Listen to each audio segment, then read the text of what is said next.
Vamos a estudiar unos conceptos totalmente nuevos con relación a los que hemos visto hasta ahora. Se trata de conceptos de estadística. Seguro que el nombre de estadística te resulta familiar, ya que su aplicación está muy extendida en el mundo de hoy. Comenzaremos estudiando algunos conceptos importantes: colectivo, muestra representativa, dominio. En el segundo apartado veremos los pasos que hemos de efectuar para realizar un estudio estadístico. Para terminar, estudiaremos dos variables estadísticas: la frecuencia absoluta y la frecuencia relativa.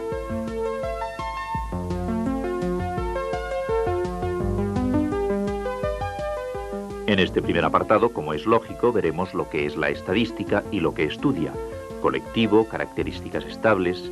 A través de los estudios estadísticos podremos extraer conclusiones sobre lo que ocurrirá en el futuro. Se trata del estudio de unas variables estadísticas, su dominio y recorrido.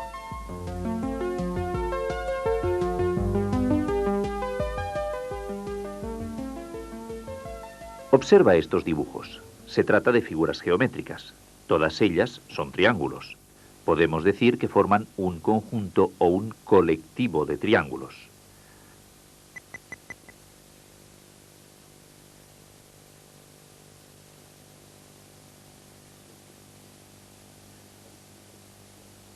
Pues bien, la estadística estudia el comportamiento de colectivos o conjuntos cuyos elementos tienen una o varias características comunes a todos ellos.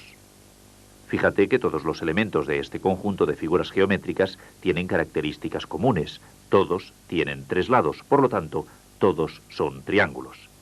Así podemos estudiar la cantidad de triángulos, rectángulos o triángulos isósceles que hay en este colectivo.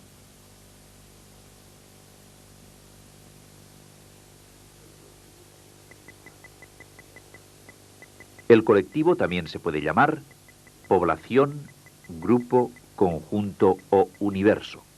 Este árbol es un árbol aislado. Solo con él no podemos hacer un estudio sobre la proporción de pinos o palmeras.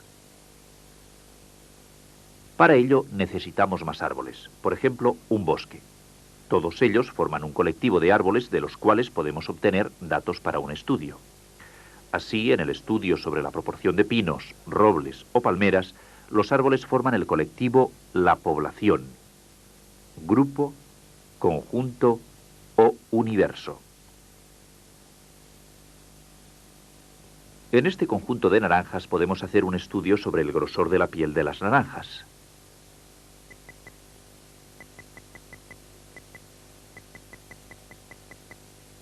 ¿Qué forman las naranjas?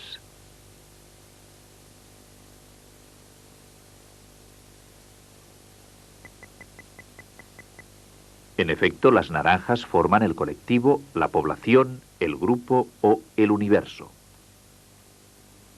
¿Recuerdas este conjunto de triángulos? Anteriormente vimos que todos ellos forman un colectivo. Fíjate bien, al estudiar un colectivo puede ser que se observen unas características que se repitan con regularidad. En este caso decimos que el colectivo presenta unas características estables.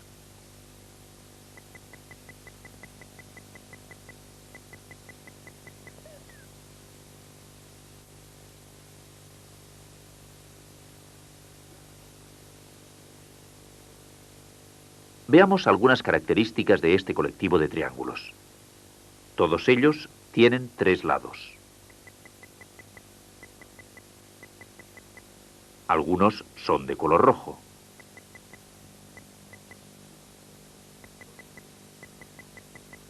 Unos cuantos son grandes, los otros son más pequeños. Pero no todas estas características se repiten con regularidad. ¿Cuáles son las características estables? Solo la característica referida a los lados se repite, por tanto, esta es la característica estable. Veamos otro ejemplo. El dueño de una fábrica de tuercas quiere realizar un estudio sobre la calidad de las tuercas que fabrica una de sus máquinas.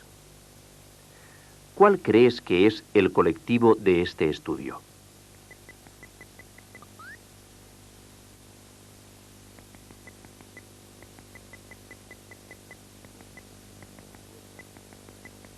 El colectivo es el conjunto de tuercas fabricadas por esa máquina.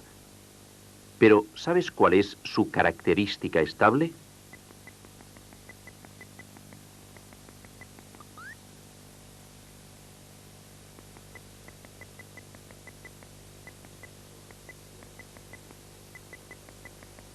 Todas las tuercas del colectivo son fabricadas por la misma máquina. Por ello, esta es su característica estable. Este fabricante de tuercas quiere realizar un estudio estadístico, es decir, investigar cierto número de casos que presenten características comunes para obtener conclusiones que permitan prever lo que ocurrirá en el futuro. Recuerda que el colectivo lo forman las tuercas y su característica común es estar fabricadas por la misma máquina. Durante las vacaciones el tráfico en las carreteras aumenta considerablemente. Por ello se intenta buscar soluciones para evitar atascos y accidentes en las llamadas operaciones salida y retorno. Observa los siguientes datos.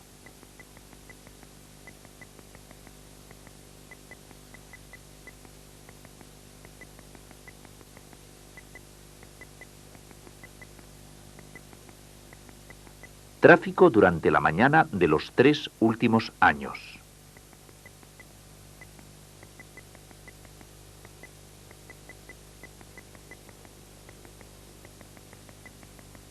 Número de viajeros en tren durante las vacaciones. ¿Puede facilitar alguno de estos datos el estudio sobre el tráfico por carretera?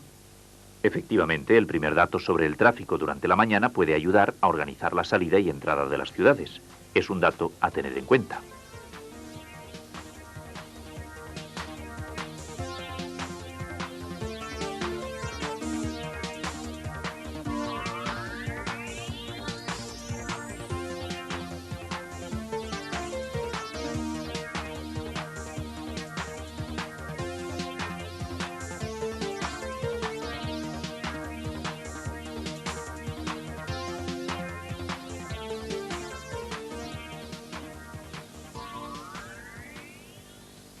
Si quisiéramos hacer un estudio sobre las características del vino contenido en esta cuba, no sería necesario beber todo su contenido.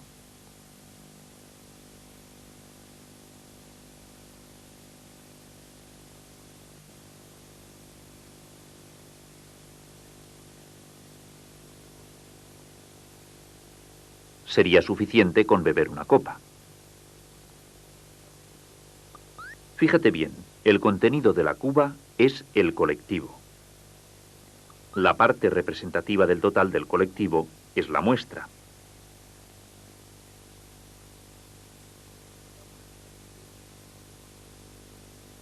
La muestra es un subconjunto del colectivo.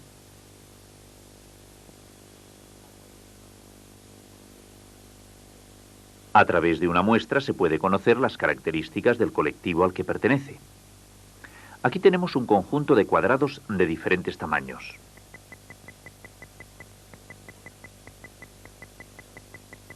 El colectivo es el conjunto de todos los cuadrados. De este colectivo podemos tomar una muestra. Por ejemplo, los cuadrados de menor tamaño, es decir, la muestra está formada por los cuadrados pequeños.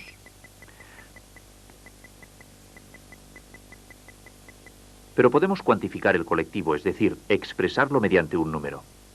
Este número determina el tamaño. Veamos cuál es el tamaño de nuestro colectivo.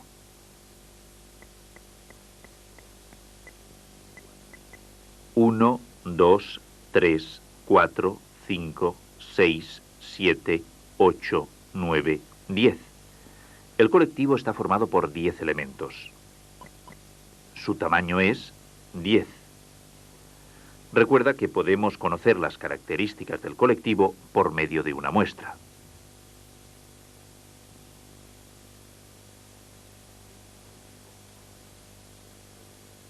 Sea un colectivo formado por coches. Todos los elementos del colectivo poseen unas propiedades o cualidades comunes. A estas cualidades las llamamos caracteres o características estables. ¿Cuáles son los caracteres del colectivo coches? Por ejemplo, el tamaño de los coches, el color de los coches o la marca de los coches. Podríamos nombrar más rasgos comunes a los elementos del colectivo coches, pero solo nos interesan aquellos rasgos que son objeto del estudio estadístico. El resto de los caracteres no se consideran.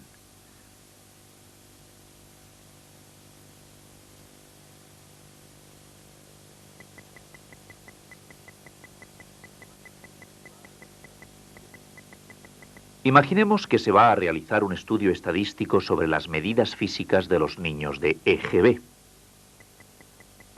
Veamos qué caracteres posee este colectivo, es decir, qué rasgos o cualidades comunes a sus elementos.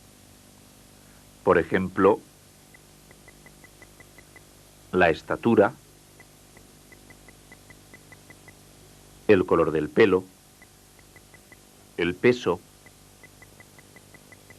la religión que practican, el perímetro torácico y el color de los ojos. Pero no todos estos caracteres son necesarios para realizar este estudio estadístico. Señalemos cuáles vamos a considerar: estatura, peso y perímetro torácico. Fíjate bien, cuando los caracteres de los elementos de un colectivo son utilizados para realizar un determinado estudio estadístico, se llaman variables estadísticas. Así, la estatura, el peso y el perímetro torácico son las variables estadísticas de este estudio. En adelante, a las variables estadísticas las llamaremos simplemente variables.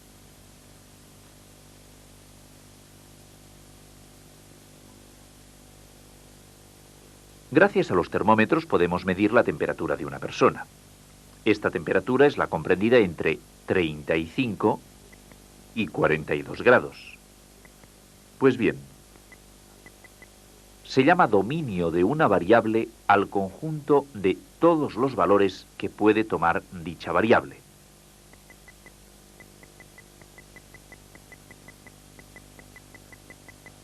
En este caso, el dominio de la variable temperatura va de 35 a 42 grados.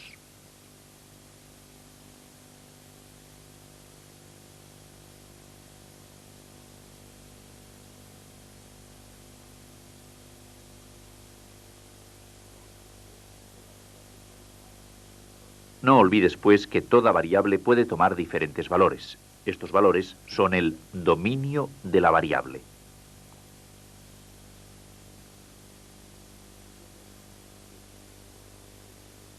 Si se realiza un estudio estadístico sobre el precio de los balones, se tiene que anotar el precio a través de los últimos años. Ya sabes que la variable es el precio de los balones. Veamos qué valores toma la variable. En el año 1981 valían 300 pesetas. En el año 82, 315 pesetas. Así anotaremos el precio de los balones durante los siguientes años. Una vez vistos todos los valores, ya podemos saber cuál es el dominio de la variable precio de los balones.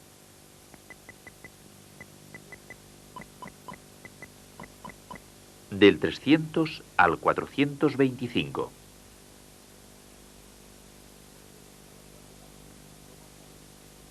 Observa que la variable varía, pero toma un valor mínimo y un valor máximo. 300 es el valor mínimo. 425 es el valor máximo. Pues bien, se llama recorrido de una variable a la diferencia entre los valores máximo y mínimo de los datos observados.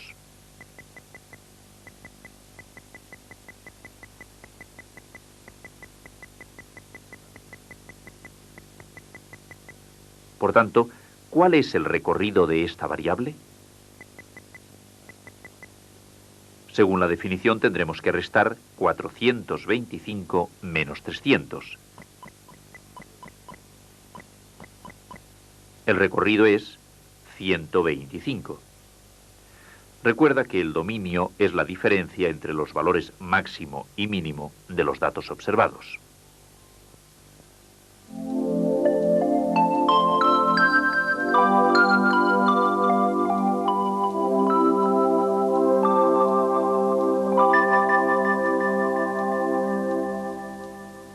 La estadística estudia el comportamiento de colectivos cuyos elementos tienen características comunes.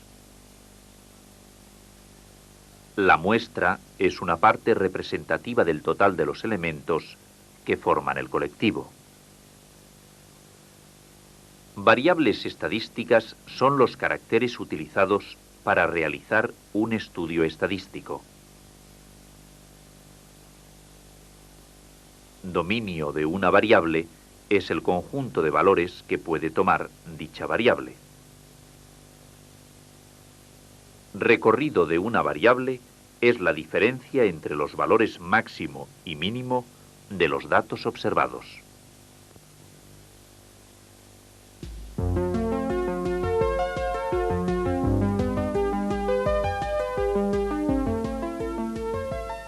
Ya hemos visto que los caracteres que utilizamos en el estudio estadístico se llaman variables. En este segundo apartado vamos a estudiar cómo se realiza un estudio estadístico. Comenzaremos con la recogida de datos para proceder a su ordenación.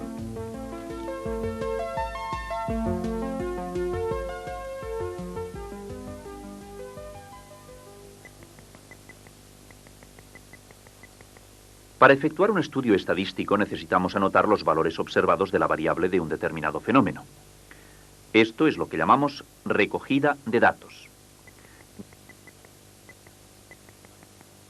Ya hemos indicado que se trata del primer paso en el estudio estadístico. Imaginemos que queremos estudiar las calificaciones obtenidas en una clase en la asignatura de lenguaje.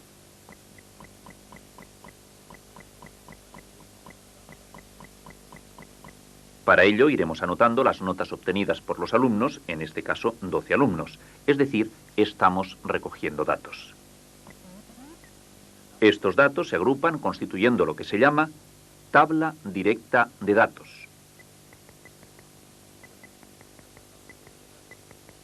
Observa que al confeccionar la tabla directa de datos, estos no están ordenados. Por tanto, veamos cuál es el siguiente paso.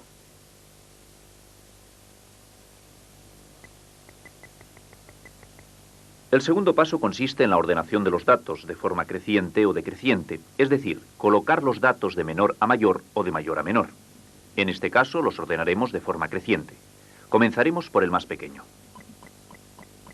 1, 2 y 3.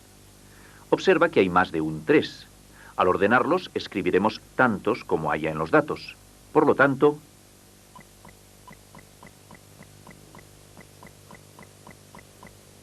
3, 4, 5, 6, 6, 7, 8, 8 y 9.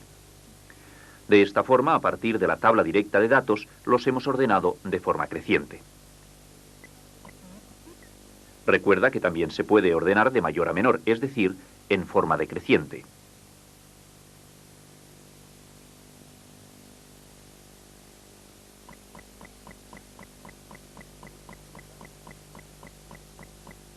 Estos son los datos obtenidos en un estudio estadístico. Por tanto, esta es la tabla directa de datos. Ya has aprendido que el paso siguiente es ordenar estos datos de forma creciente o decreciente. Realicemos ahora la ordenación de menor a mayor, es decir, en orden creciente.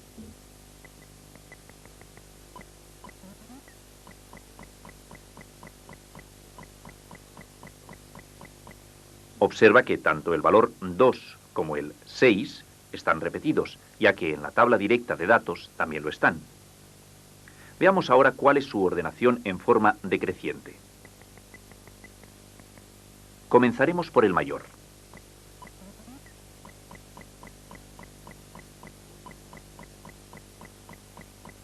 Ocho, 7, 6, 6, 5, 4, 3, 2, 2, 1. Fíjate que en la tabla directa de datos, estos se han colocado según el orden en que se han realizado las observaciones y anotaciones. No se tiene en cuenta su valor. Los datos de un estudio estadístico no solo pueden ordenarse en orden creciente y decreciente. Podemos clasificarlos por grupos. Por medio de la tabla directa observamos que estos datos van desde el 1 al 9. Vamos a hacer 3 grupos. De 1 a 3, de 4 a 6, de 7 a 9. El primer dato de la tabla es 9, por lo tanto, lo colocaremos en el grupo de 7 a 9. El segundo dato, el 7, también pertenece a este grupo. Esto mismo haremos con todos los demás datos, de forma que queden clasificados en grupos.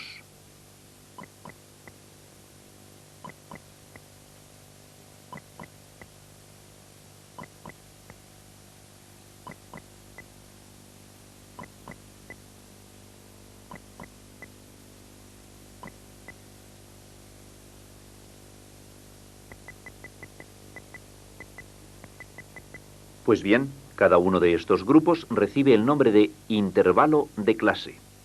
En este caso hemos agrupado los datos en 3 intervalos de clase. Pero también podemos definir el concepto de intervalo de clase de otra manera.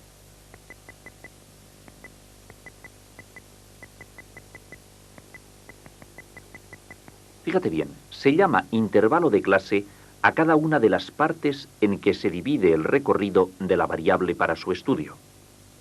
Recuerda que el recorrido de la variable es la diferencia entre los valores máximo y mínimo de los datos.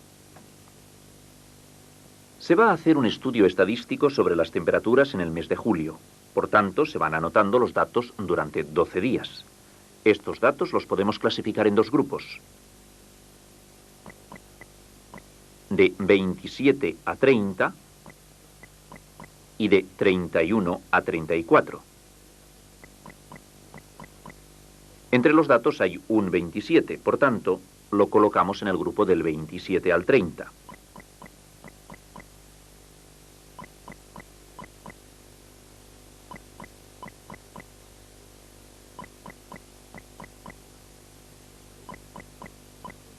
A continuación colocaremos los valores 28, 29 y 30. De esta manera formamos el intervalo de clase 27 a 30.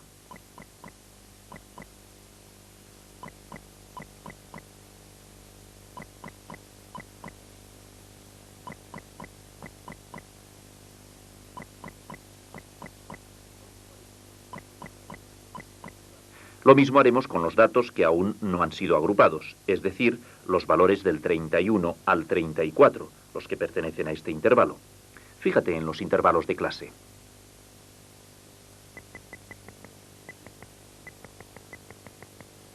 Pues bien, se llama límites del intervalo a los valores extremos de dicho intervalo. En el intervalo 27-30, los límites son 27 y 30, pero aún podemos concretar más sobre los límites de un intervalo. Fíjate bien, el valor mínimo de un intervalo se le llama límite inferior del intervalo.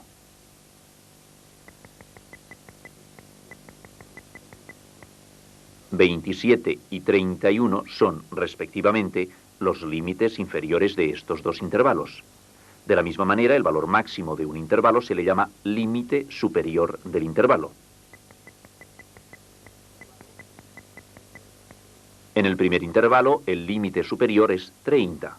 En el segundo es 34. No olvides que los límites del intervalo son los valores extremos.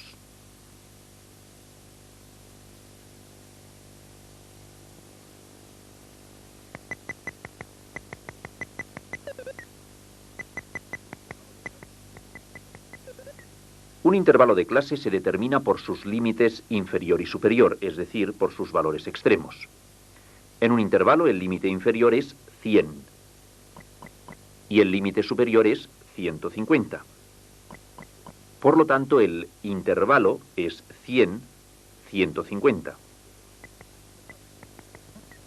Conociendo los límites del intervalo podremos saber si un dato pertenece o no a dicho intervalo. Por ejemplo, 103 ¿pertenece o no a este intervalo? Como este dato está incluido entre los límites, diremos que sí pertenece al intervalo. Otro dato es 96. Observa que este valor no está incluido entre los límites del intervalo. Por lo tanto, podemos decir que este dato no pertenece a este intervalo, sino que estará incluido en otro intervalo distinto. Recuerda que un intervalo viene determinado por sus límites inferior y superior.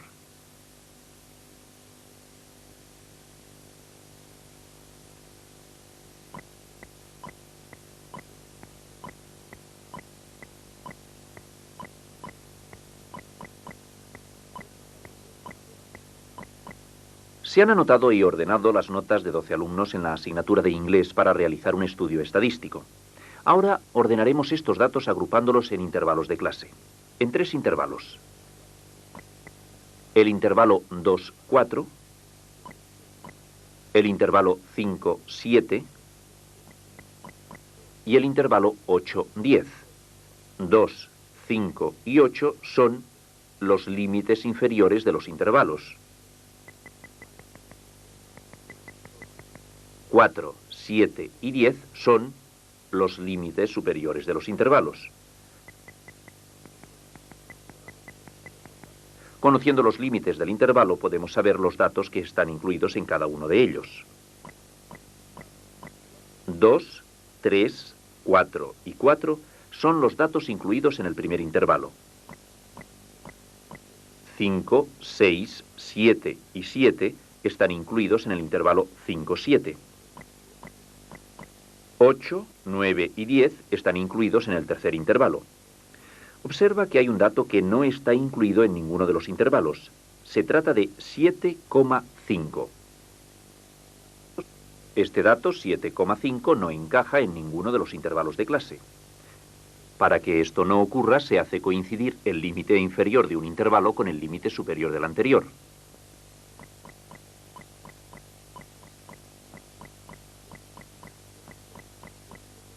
Y el límite superior con el límite inferior del intervalo siguiente. De esta forma se obtienen unos nuevos límites del intervalo que se llaman límites exactos, inferior y superior.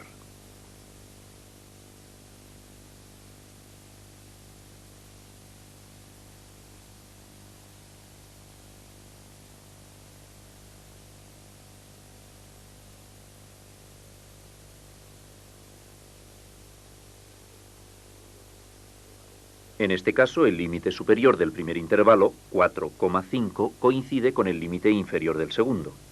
Lo mismo ocurre con los límites de los otros intervalos.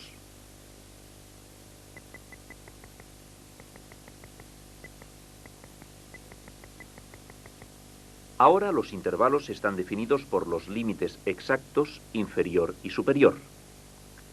Fíjate bien en esta regla. Cuando uno de los datos coincide con el límite exacto superior de un intervalo, se clasifica en el intervalo siguiente.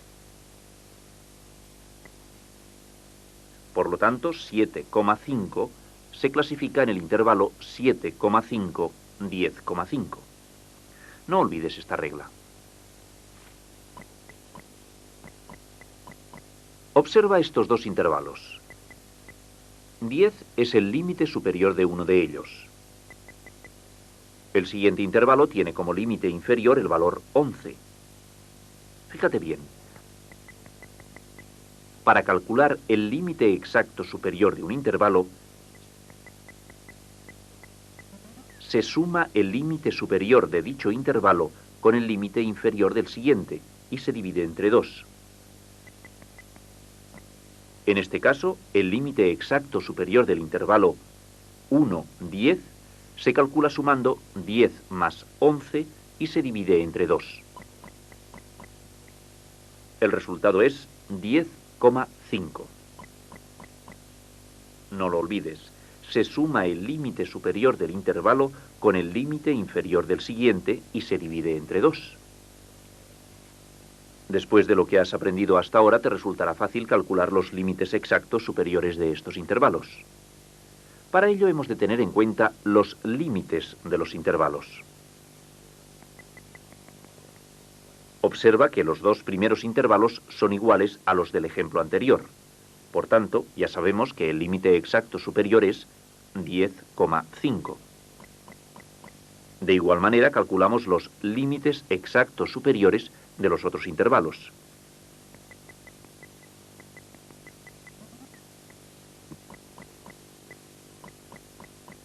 ...20,5 y 30,5. Veamos cuál es el límite exacto inferior de estos intervalos. Fíjate bien, el límite exacto inferior de un intervalo coincide con el límite exacto superior del intervalo anterior. Por lo tanto, 10,5, 20,5 y 30,5 son, respectivamente, los límites exactos inferiores de los intervalos. Pero aún faltan por calcular el límite exacto inferior del primer intervalo y el límite exacto superior del último intervalo. Veamos cómo se calculan. ¿Cuál es la diferencia entre los límites exactos de cada intervalo? Entre 10,5 y 20,5 hay una diferencia de 10. Y esta misma es la diferencia que hay entre 20,5 y 30,5. Pues bien, esta diferencia se mantiene constante en todos los intervalos. Por tanto, también se cumple en el primer y último intervalo. Ahora ya podemos calcular los límites que faltan. El límite exacto inferior del primer intervalo es 0,5. Simplemente restamos 10 de 10,5. El límite exacto superior del último intervalo se calcula sumándole 10 a 30,5. Por tanto, es 40,5. Recuerda que los límites exactos hacen coincidir el límite inferior de un intervalo con el límite superior del anterior.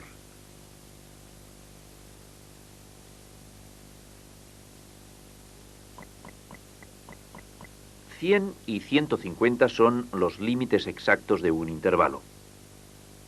Veamos un nuevo concepto sobre los intervalos: la marca de clase. Fíjate bien, se llama marca de clase de un intervalo al punto medio de dicho intervalo, definido por sus límites exactos. La marca de clase se representa con una X. Para obtener la marca de clase de un intervalo, se suman sus límites exactos inferior y superior, y el resultado se divide entre 2. En el caso del intervalo 100-150, la marca de clase se calcula sumando 100 más 150 y se divide entre 2. El resultado, es decir, la marca de clase, es 125. Recuerda que la marca de clase es el punto medio del intervalo.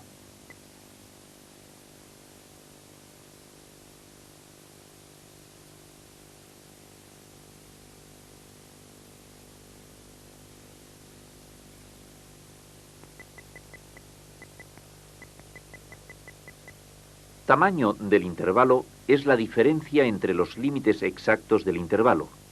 Se representa por la letra C. Por tanto, el tamaño del intervalo se calcula restando el límite exacto superior menos el límite exacto inferior. Si tenemos el intervalo de límites exactos 15 y 21, para calcular el tamaño del intervalo, colocamos en primer lugar el límite exacto superior, es decir, el 21.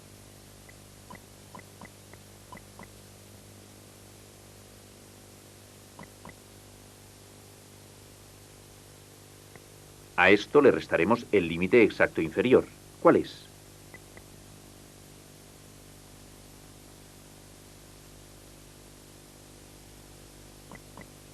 En efecto, es 15. Ahora solo tenemos que efectuar la resta. El resultado es 6. El tamaño del intervalo 15-21 es 6.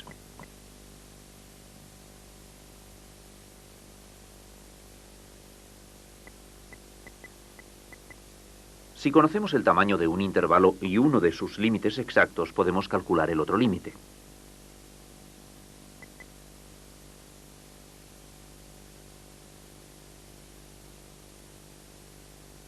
Por lo tanto, podemos hallar el límite exacto superior de un intervalo conociendo su límite exacto inferior y su tamaño. Para ello, lo sumamos. Por ejemplo, dado un intervalo cuyo límite exacto inferior es 15 y su tamaño es 7, su límite exacto superior es igual a la suma de 15 más 7. El resultado es 22. Pero también podemos calcular el límite exacto inferior de un intervalo si con anterioridad conocemos su límite exacto superior y su tamaño.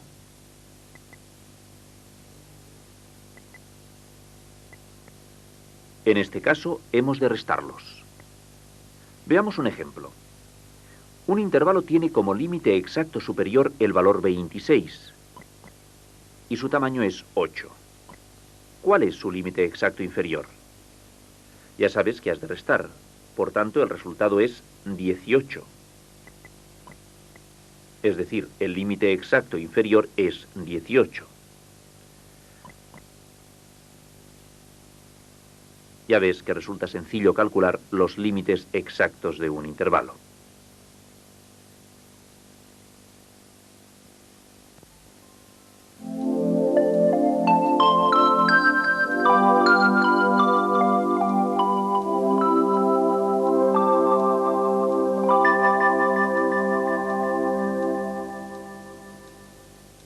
Para efectuar un estudio estadístico, se recogen los datos en una tabla directa para su posterior ordenación creciente o decreciente. Intervalo de clase es cada una de las partes en que se divide el recorrido para su estudio. Los valores extremos se llaman límites inferior y superior, respectivamente. Marca de clase de un intervalo es el punto medio de dicho intervalo definido por sus límites exactos. Tamaño del intervalo es la diferencia entre los límites exactos del intervalo.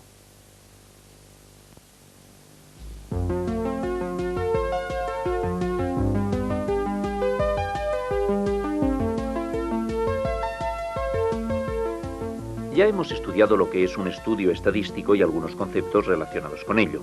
En este tercer apartado vamos a estudiar dos nuevos conceptos. Se trata de dos variables estadísticas, la frecuencia absoluta y la frecuencia relativa. Veamos en primer lugar la frecuencia absoluta.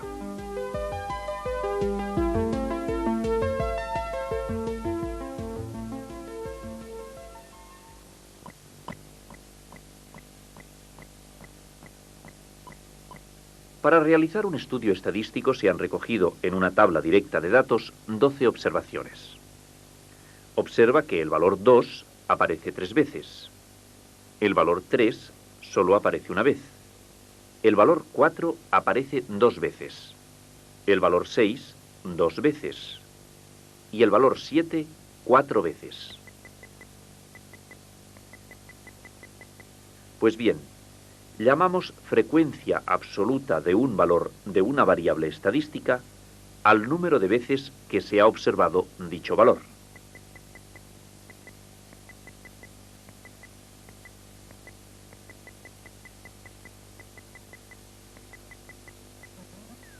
En este caso, la frecuencia absoluta del valor 2 es 3. Fíjate que la frecuencia absoluta del valor 5 es 0, ya que no se repite ninguna vez.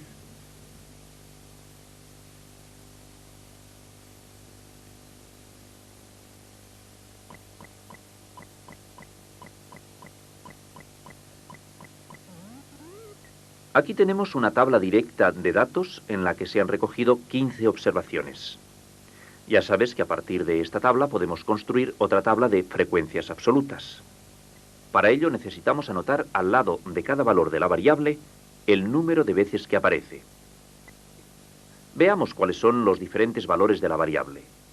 3, 4, 5, 6 y 7.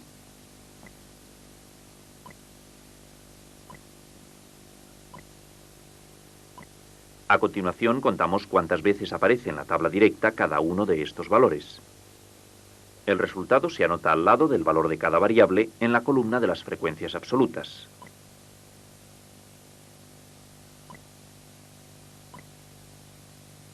3, 3, 2, 4, 3. Pues bien, la suma de las frecuencias absolutas tiene que coincidir con el número total de observaciones, que se representa con la letra n. Por tanto, vamos a sumar las frecuencias absolutas. 3 más 3, 6, más 2, 8, más 4, 12, más 3, 15. Es decir, la suma de las frecuencias absolutas es 15, o lo que es lo mismo, el número total de observaciones es 15. Fíjate que la suma de frecuencias absolutas y el número total de observaciones son iguales.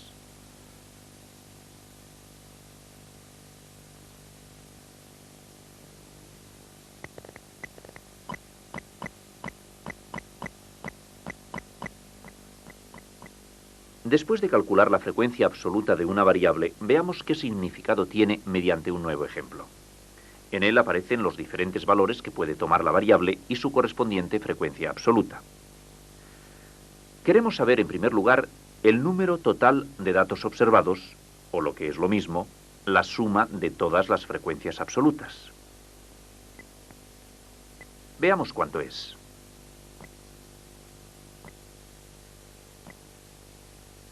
Se han recogido 840 datos. Analicemos los datos.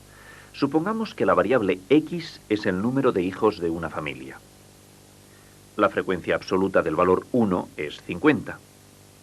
Esto quiere decir que 50 de las familias observadas tienen un hijo. Veamos qué otras conclusiones podemos extraer de los datos. 200 de las familias observadas tienen 2 hijos.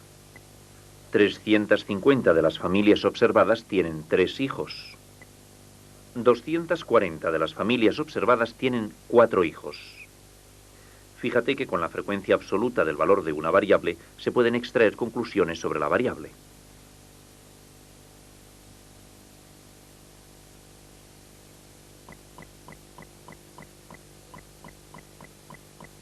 Ya sabes que en ocasiones los valores de la variable se reagrupan en intervalos de clase.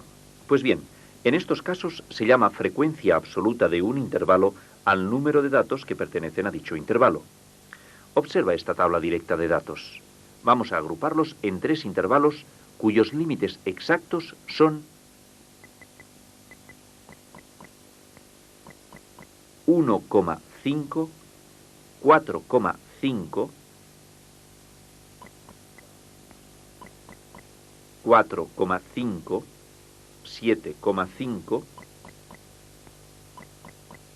7,5, 10,5. Recuerda lo que es la marca de clase de un intervalo. Es su punto medio. Por tanto, las marcas de clase de estos intervalos son 3, 6, 9 respectivamente. Veamos ahora cómo se calculan las correspondientes frecuencias absolutas de estos intervalos. Los valores agrupados en el primer intervalo son el 2, que aparece 2 veces, el 3 y el 4. En total, 4. Es decir, que en la columna de las frecuencias se escribe un 4. En el segundo intervalo encontramos el 5, que aparece 2 veces, el 6 y el 7, que aparece también 2 veces. En total, 5. En el tercer intervalo, ¿cuál es su frecuencia absoluta? En efecto, son 4 valores los que aparecen. Observa que el proceso es similar al que utilizamos cuando no están agrupados en intervalos.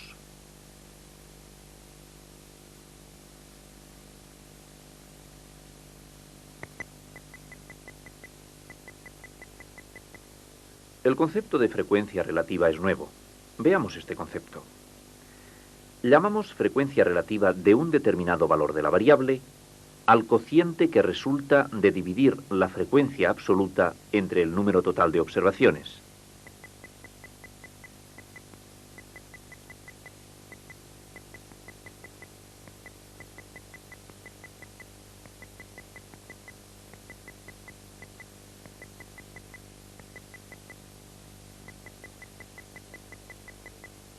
La frecuencia relativa se expresa con las letras FR.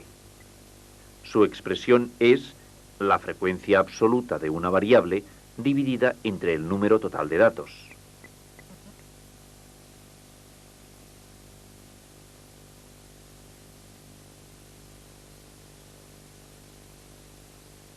Veamos un ejemplo para entender bien este concepto.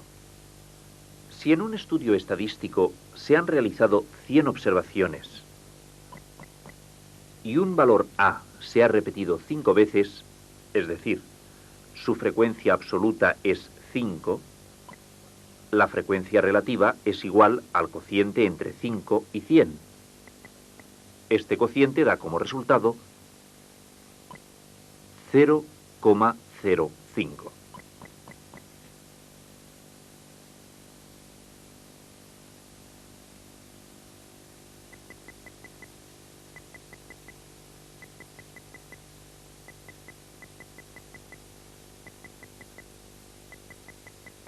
Lee atentamente estas palabras: Manuel, Luisa, Samuel, Ana, Raquel, María, Javier.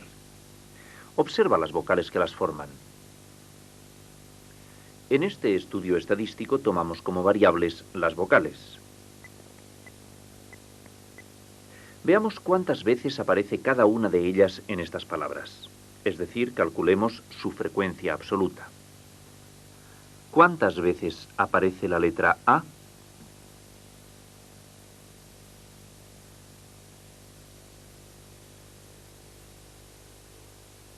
Una, 2, 3, 4, 5, 6, 7, 8 y 9.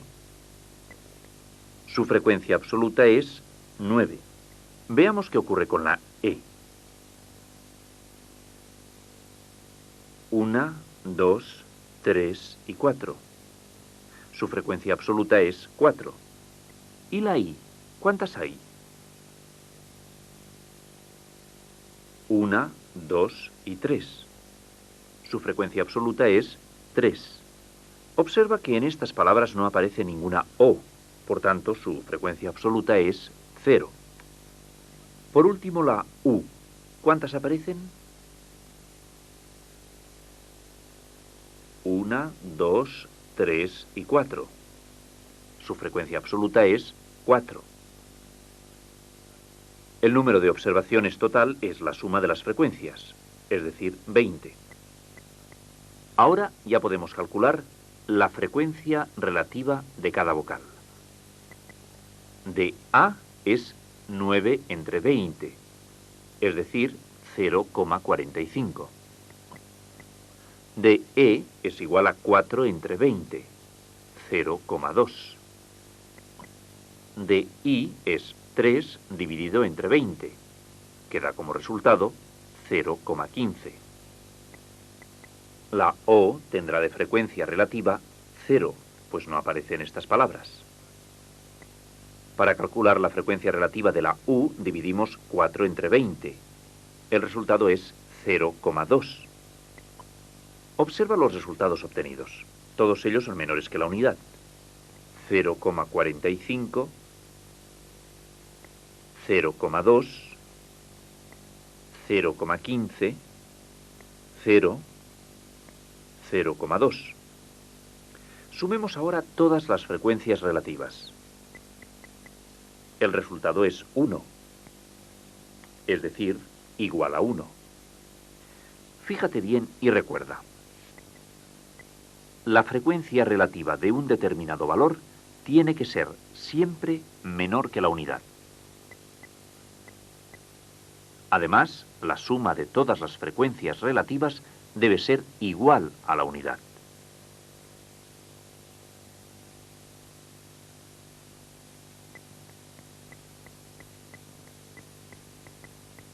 Después de estudiar cómo se calculan las frecuencias relativas, veamos qué significado tienen. La variable X representa el número de hijos de una familia. Veamos cuántas observaciones se han hecho. Para ello sumamos todas las frecuencias absolutas. Se han hecho 20 observaciones. Veamos ahora ¿Cuál es la frecuencia relativa de cada valor de la variable? Para ello dividiremos la frecuencia absoluta entre el número total de datos. 5 entre 20 es igual a 0,25. 2 entre 20 es igual a 0,1. 10 dividido entre 20 da como cociente 0,5. Por último, 3 entre 20 es igual a 0,15. Recuerda que una de las características de las frecuencias relativas es que su suma es igual a la unidad. Veamos si es cierto. En efecto, el resultado es 1. Ahora es el momento de ver el significado de las frecuencias relativas. Para calcular el tanto por ciento que representa la frecuencia relativa, se multiplica por 100 esta frecuencia relativa. Al valor 1 le corresponde una frecuencia relativa de 0,25, es decir, multiplicado por 100, un 25% de las familias observadas tienen un hijo. La frecuencia relativa del valor 2 es 0,1. Por tanto, un 10% de las familias observadas tiene 2 hijos. El resto de las variables representa el 50% y el 15%. Observa que la frecuencia relativa la hemos expresado en forma de tanto por ciento.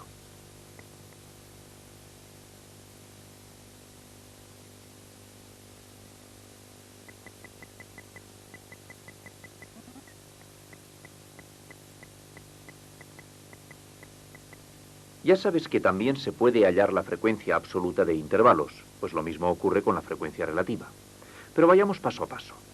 En primer lugar, calculamos la marca de clase de estos intervalos. Recuerda que se trata del punto medio. En el caso de estos intervalos, las marcas de clase son 3, 7, 11, 15.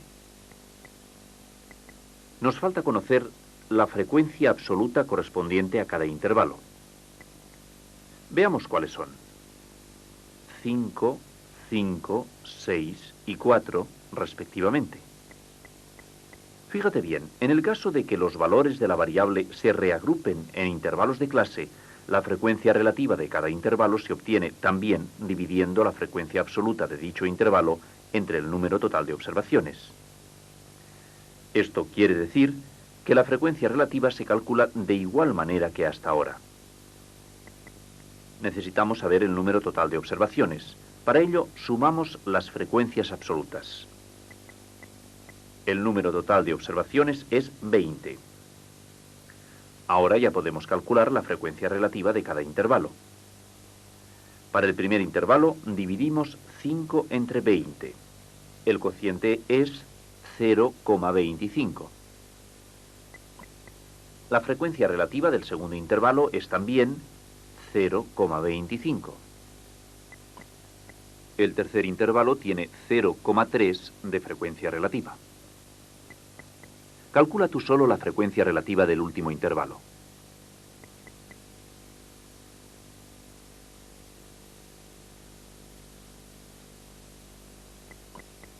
En efecto, es 0,2. Vamos a ver si se cumple la suma de frecuencias relativas. Ya sabes que es igual a 1. Efectivamente, el resultado de efectuar esta suma es 1, es decir, la unidad.